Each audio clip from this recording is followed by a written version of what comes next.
This is the National Video Journalist Network.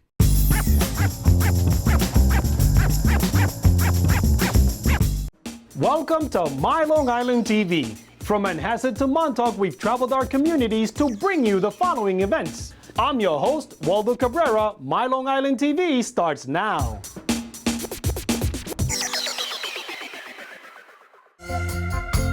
Andrena Now is an organization that we put together as a way of giving back to the community. We wanted to have one central place that people could go to learn about water safety, all forms of water safety. The ocean is a completely different animal than a pool would be, or even a lake or a river in some cases, because of the currents, because of the rip currents. You have to know if there's rogue waves or tides that are coming in faster than expected.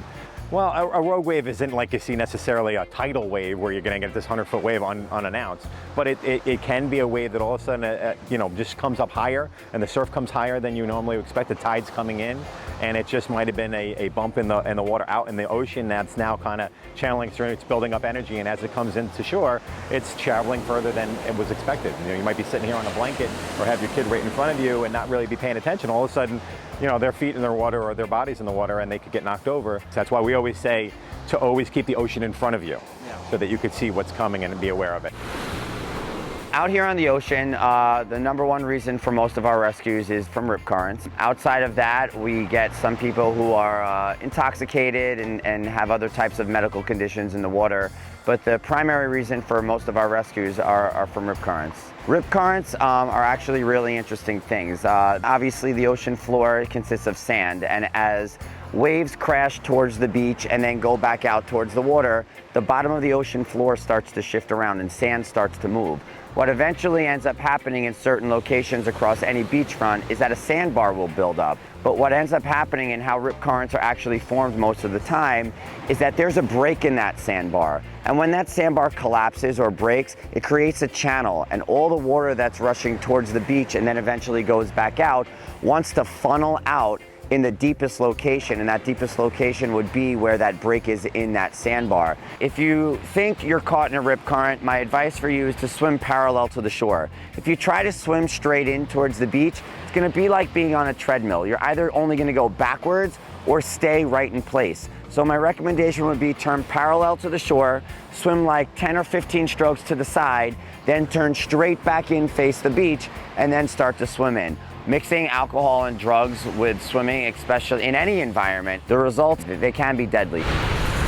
Here at Jones Beach, we have a very simple flag system. Green flags mean that it's a safe area to swim, and our green flags are in front of our lifeguard stands. If you're by a red flag, or if you're in between the red flags, that means it's a non-swimming zone. So it is not safe, and you cannot swim in between the red flags. Our yellow flags indicates an area that you could safely boogie board in and be separated from the swimmers. If you travel to other beaches across the United States, you'll see other color flags, and my best suggestion is don't just assume that they're all universal. Go visit the local lifeguard right up there in the stand and say, hey, what do your flags mean? In places like Miami and California, they'll raise a purple flag for jellyfish from man of war and other types of hazardous surf conditions as the day continues.